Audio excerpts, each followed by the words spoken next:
Assalamualaikum warahmatullahi wabarakatuh. Halo teman-teman semuanya. Kami akan menjelaskan tentang rubrikan atau perumas yang ada di aditif polimer. Sebelumnya, perkenalkan nama saya Ahmad Rizik Hartawan dari kelas TK01. Berdasarkan sebuah penelitian yang dilakukan oleh Moritz Grunewald dan kawan-kawan dalam judul jurnal Sifat Ribobiologis dan Mekanis Mikrokapsul berisi pelumas dalam komposit termoplastik.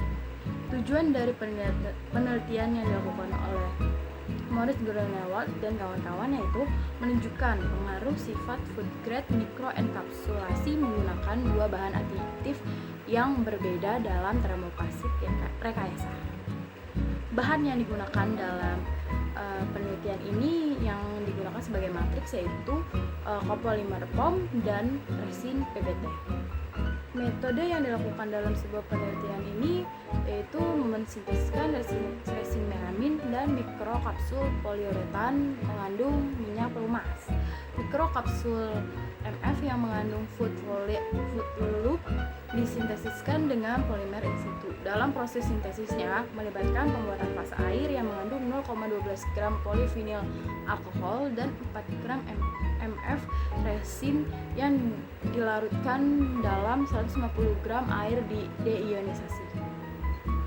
Lalu untuk fase organik 12 gram food loop didispersikan dalam fase cair di bawah pengadukan mekanis. Jenis pengadukan yang digunakan adalah pengadukan rotor pada kecepatan 5000 rpm dan suhu yang digunakan 60 derajat Celcius. Lalu pH diatur hingga pH 4 dan didispersi diaduk selama 2 jam pada suhu 60 derajat Celcius dan 350 rpm untuk menyelesaikan reaksi polikondensasi.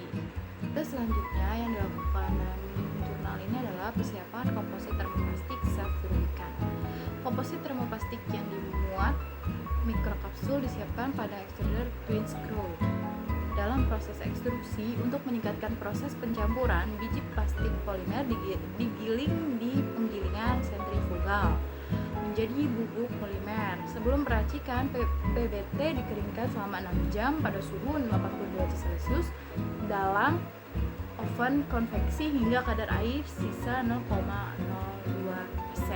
Kedua bahan kapsul tersebut masing-masing memiliki kandungan minyak tertentu, sehingga meskipun terdapat perbedaan proporsi kapsul dalam formula senyawa, namun terdapat proporsi minyak yang sama pada senyawa tersebut.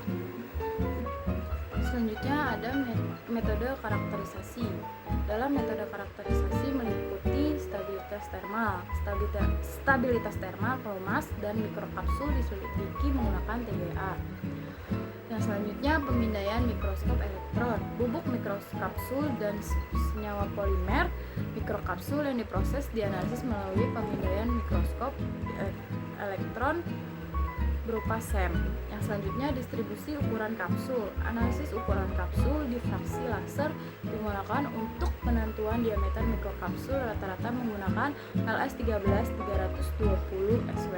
Selanjutnya tribologis atau gesekan. Investasi gesekan dilakukan pada pengaturan bola pada cakram rotasional pada kondisi normal. Sebagai counterbody digunakan bola baja 100 CR6 dengan radius 3 mm dan kekerasan Ra 0,032 nanometer. Selanjutnya sifat mekanis. Pengaruh mikrokapsul terhadap sifat mekanik dikarakterisasi berdasarkan uji tarik menurut DIN and ISO 527. Spesimen diuji dengan kecepatan 50 mm per.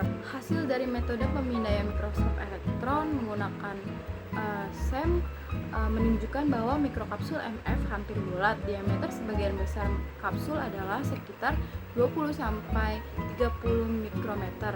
Namun partikel yang lebih kecil juga dapat diamati. Untuk mikrokapsul PU atau poliuretan sedikit lebih besar dengan diameter sekitar 30-50 mikrometer dan tidak bulat, menunjukkan beberapa cekungan di permukaan. Cekungan ini sering diamati untuk kapsul yang diperoleh dengan polimerisasi antarmuka dan bukan hasil dari kerusakan kapsul selama isolasi atau karakterisasi. Yang selanjutnya untuk hasil dari metode yang dilakukan dalam analisis ukuran partikel menggunakan analisis SEM itu menunjukkan bahwa gambar SEM dapat dianggap representatif. Artinya, kedua jenis kapsul menunjukkan distribusi ukuran partikel yang agak luas dengan fraksi partikel yang lebih kecil dengan diameter di bawah 5 mikrometer yang juga dapat diamati pada SEM. Maksimal distribusi ukuran partikel adalah sekitar 20 mikrometer dan 30 mikrometer untuk mikrokapsul MF dan PU. Untuk hasil pengujian pada PBT menunjukkan peracikan pelumas enkapsulasi dalam jumlah kecil memiliki dampak yang kuat pada perilaku gesekan sampel dan menurunkan KOF untuk sebagian besar. Untuk jarak yang diamati, pengisian mikrokapsul memberikan nilai KOF yang hampir konstan.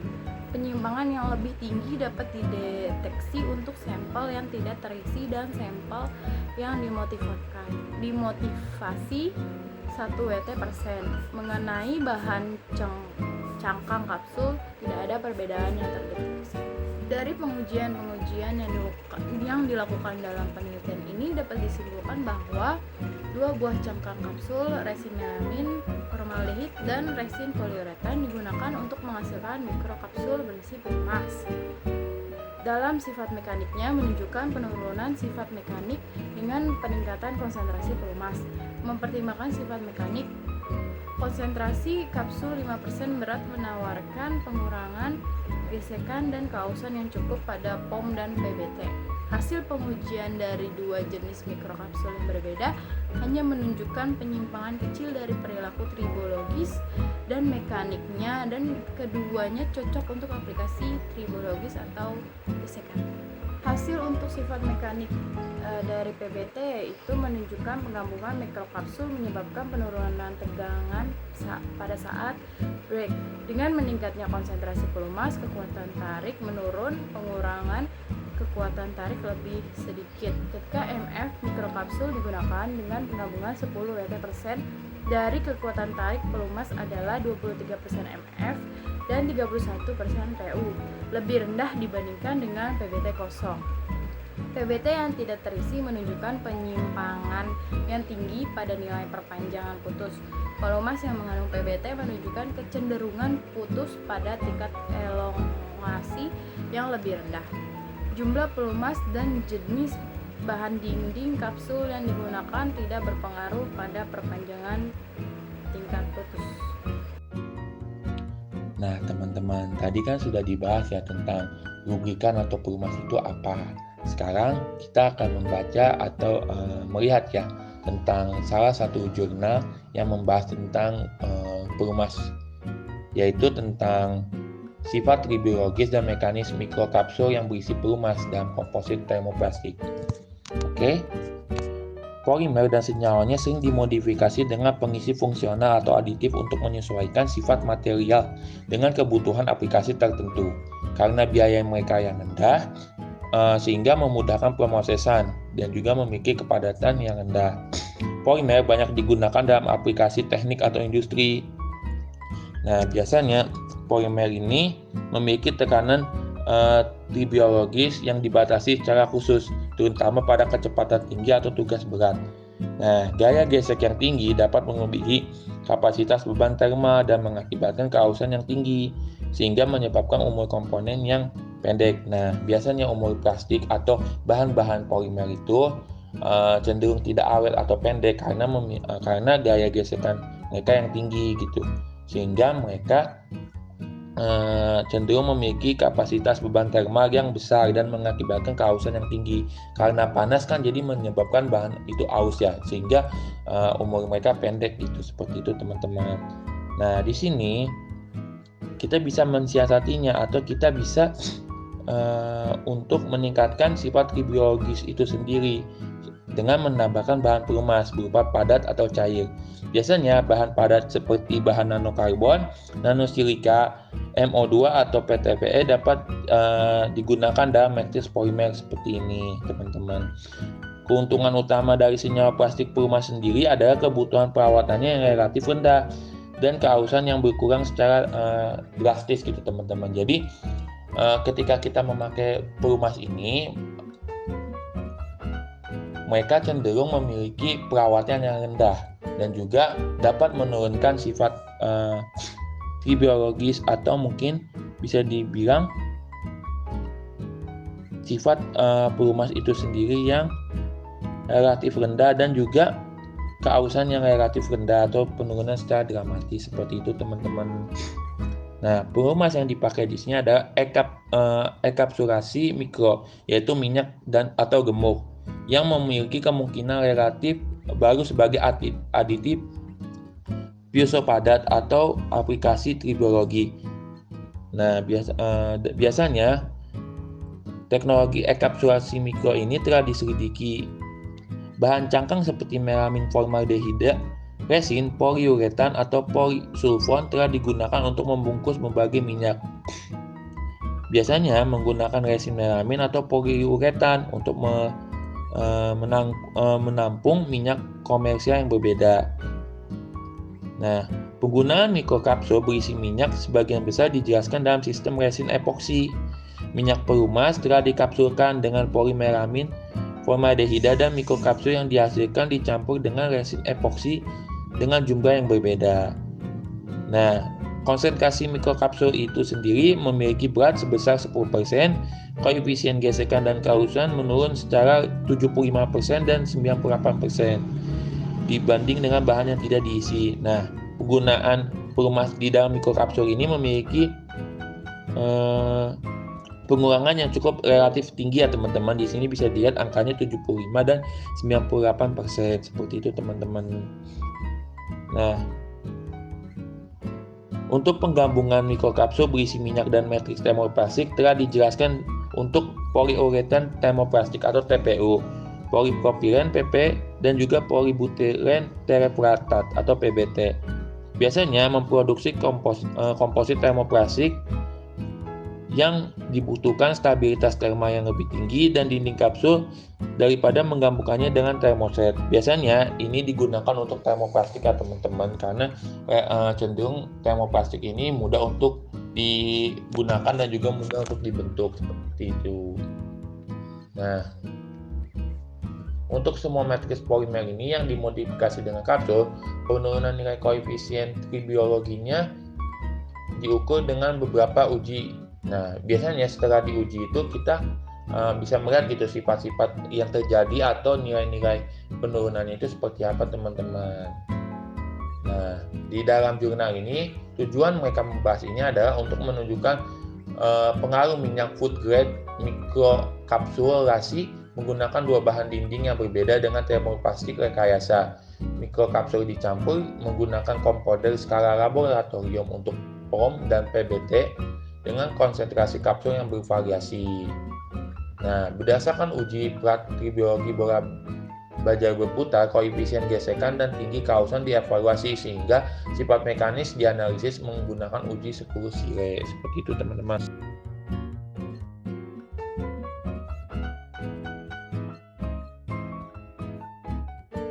Untuk bahan-bahan yang digunakan dalam metode pengujian jurnal ini adalah Food Group R5555, yaitu minyak pelumas dengan viskositas yang rendah yang sudah dikemas dalam bahan yang dinding atau disebut pelumas. Nah, pelumas ini itu berbahan dasar oli sintetik yang sudah dimodifikasi dengan PTFE. Selanjutnya ada air suring dan juga dua bahan termoplastik, yaitu Capital F3003 atau copolymer foam dan juga resin PBT. Nah, di sini kenapa memakai dua bahan termoplastik ini? Kita bisa melihat dari sifat termal, rheologi dan mekanik foam dan PBT. Nah, di sini memiliki suhu rere dan laju aliran yang berbeda ya teman-teman. Bisa dilihat untuk angka-angkanya. Dan juga di sini sudah diuji berdasarkan standar dari ISO masing-masing sifat dari bahan tersebut teman-teman.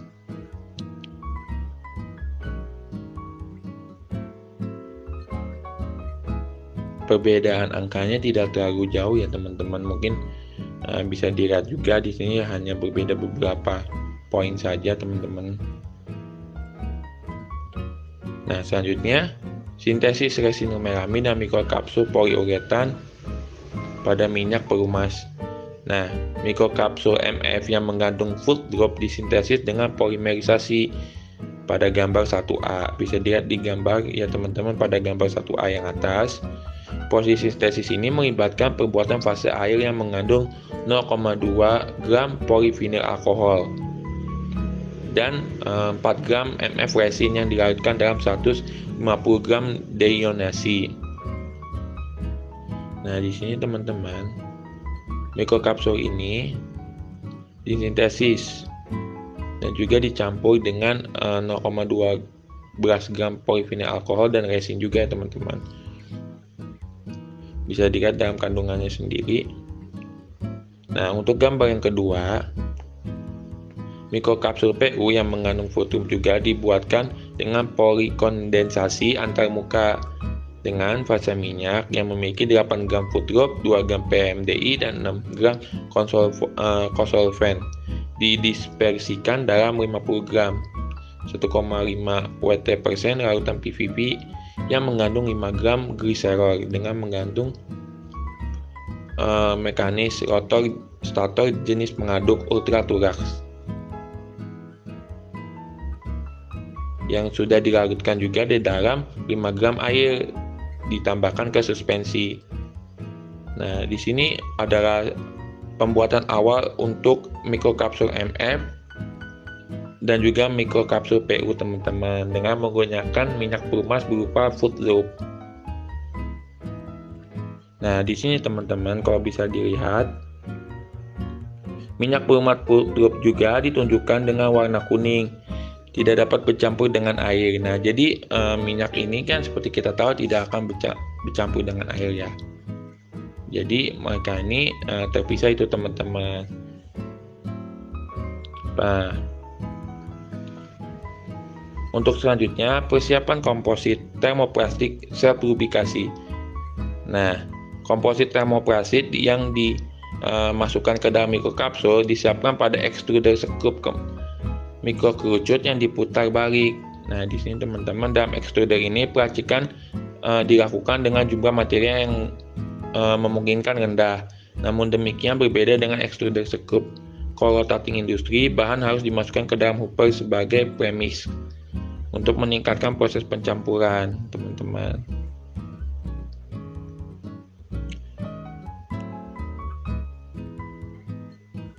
Nah, untuk setiap batch-nya sendiri terdapat 5 gram ya yang diproduksi dengan beberapa batch berkonsentrasi kapsul yang berbeda-beda untuk menghasilkan batang dan cakram tarik. Reservoir lelehan juga dipanaskan digunakan untuk mengangkut lelehan polimer keluar dari nozzle ke mekanisme injeksi laboratorium pneumatik. Nah, kecepatan yang dipakai juga berupa 100 rpm untuk kedua polimer. Pengaturan mesin untuk produksi sampel juga dijaga konstan untuk setiap jenis polimer. Suhu untuk setiap polimer juga tercantum, yaitu sebesar 250 derajat untuk PBT teman-teman. Dan ini tetap dijaga konstan ya suhunya. Mungkin penurunannya sendiri tidak terlalu maksimal atau tidak terlalu jauh teman-teman.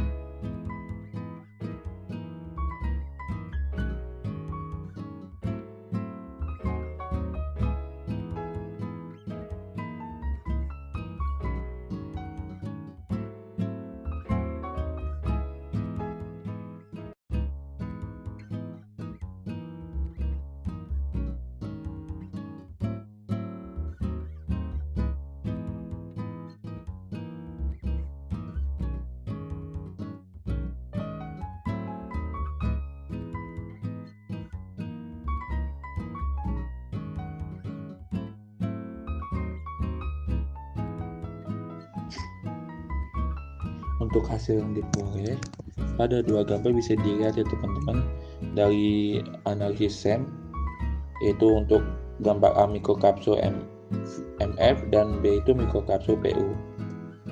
Nah, untuk mikrokapsul MF itu berbentuk hampir bulat ya, diameter bagian besar kapsul adalah berkisar 20-30 pm.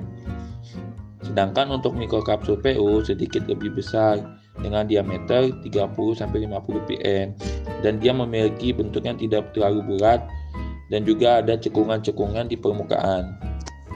Cekungan ini itu cekungan yang diamati tersebut merupakan kapsul yang diperoleh dengan polimerisasi antar muka dan bukan hasil dari kerusakan kapsul selama isolasi atau karakterisasi.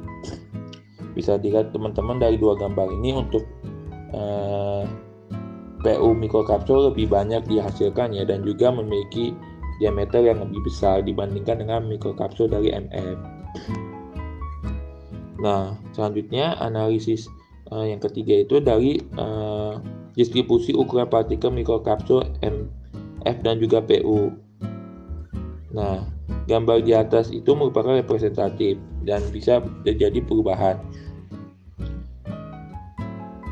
Dari kedua jenis kapsul ini menunjukkan distribusi ukuran partikel yang agak luas dengan partikel yang kecil dengan diameter di bawah 5 pm. Maksimal distribusi ukuran partikel adalah sekitar 20-30 pm untuk mikrokapsul MF dan PU. Nah, nilai untuk mikrokapsul ini biasanya di bawah untuk diameternya itu sendiri di atas 5 pm ya teman-teman, dan persebarannya di antara 20-30 pm.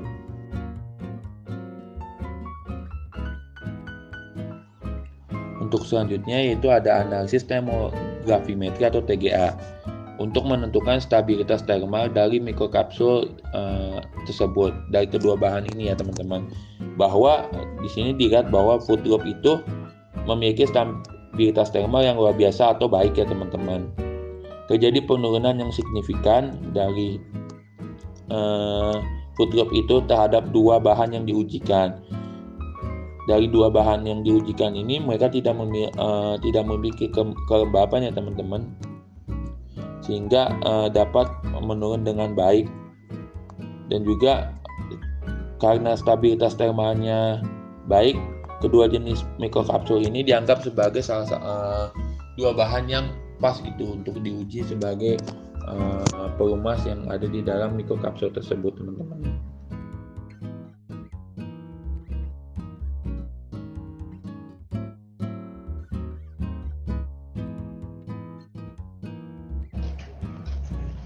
Baik teman-teman, selanjutnya adalah persiapan sampel. Nah, di sini sampel yang digunakan yaitu berupa mikrokapsul. Dilakukan juga pengujian pada POM dan PBT. Untuk kedua jenis polimer tersebut dimasukkan ke dalam mikrokapsul. Di sini pengujiannya sendiri bisa dilihat teman-teman untuk karakteristik dari kedua sifat polimer tersebut. Ada pada gambar yang diujikan ya, berupa gambar prima. Di gambar SEM tersebut berupa komposit termoplastik dari kapsul POM dan juga kapsul PBT. Nah, untuk sifat-sifatnya sendiri dari tribologi tersebut diujikan beberapa polimer seperti POM dan juga PBT itu sendiri. Untuk sifat-sifat itu bisa dilihat ya teman-teman pada gambar di atas dan juga grafik yang tertera di atas seperti itu. Untuk gambar 6 ini merupakan koefisien gesekan terhadap jarak luncur baik dari MF dan juga POM yang diisi PU. Itu juga ada nilai rata-rata COF dengan laju keausan spesifikasinya sesuai sampel POM. Nah, untuk gambar 8 sendiri itu referensi gambar mikroskopik, optik dan trek keausan dari POM.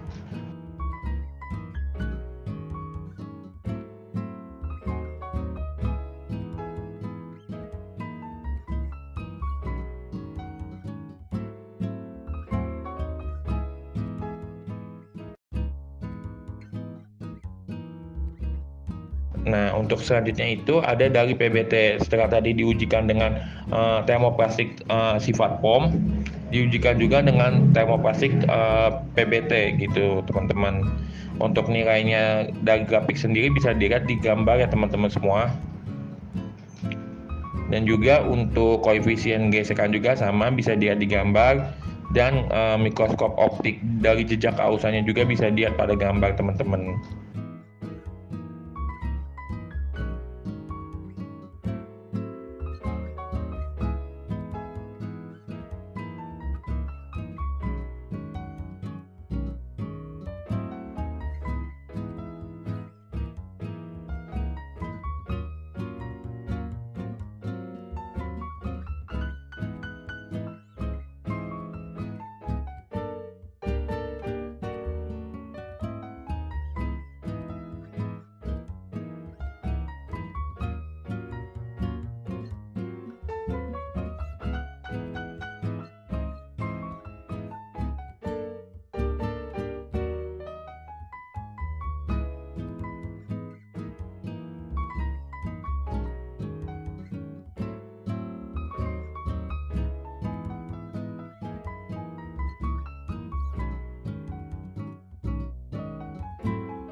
Nah, selanjutnya peralatan mekanis. Nah, di sini untuk POM dan PBT ini memiliki tegangan putus dan juga elongasi putus POM dengan berbagai konsentrasi pelumas enkapsulasi. Dan untuk PBT juga memiliki tegangan putus dan perpanjangan putus PBT dengan berbagai konsentrasi pelumas enkapsulasi. Bisa dilihat di gambar ya teman-teman untuk nilainya sendiri. Tidak terlalu jauh perbedaannya teman-teman.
Selanjutnya, setelah kita melakukan pengujian dari beberapa metode yang dilakukan ya teman-teman, didapatkanlah pembahasan yang bisa dilihat di teman-teman di atas untuk setiap pengujian yang sudah tadi dijelaskan ya teman-teman. Dan yang terakhir, bahwa kesimpulan dari pengujian ini adalah pelumas yang diisikan ke mikrokapsul itu sangat efektif gitu teman-teman untuk digunakan di dalam bahan polimer, dikarenakan sifat dari pelumas sendiri itu dapat menurunkan konsentrasi dari tribiologi mikrokapsul tersebut dan efektif untuk menurunkan nilai gesekan dan juga nilai kehausan teman-teman. Dari sifat mekanik itu sendiri, konsentrasi kapsul juga menawarkan pengurangan gesekan dan kehausan yang cukup pada POM dan PBT. Karena tadi kita menggunakan POM dan PBT, jadi secara efektif gitu pelumas ini dapat bekerja di dalam mikrokapsul tersebut. Hasil dari pengujian mikrokapsul itu sendiri sebenarnya tidak memiliki perbedaan yang terlalu jauh ya antara pengujian pada POM dan juga PBT. Hasil ini menunjukkan bahwa tribiologi dari keduanya itu sangat baik gitu teman-teman, dan juga keduanya cocok untuk aplikasi di tribiologi.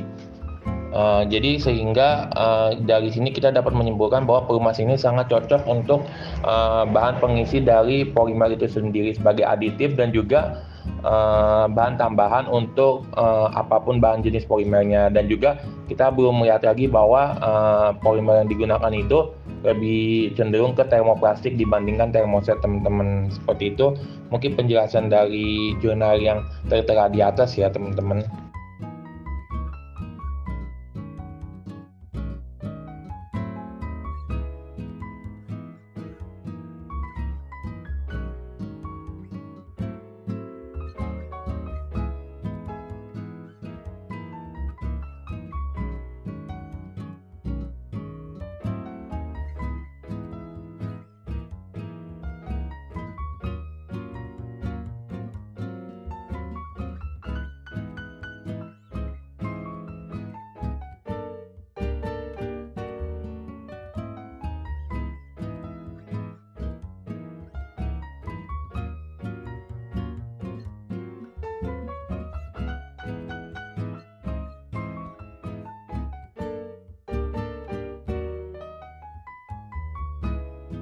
Terima kasih sudah mendengarkan video dari kami.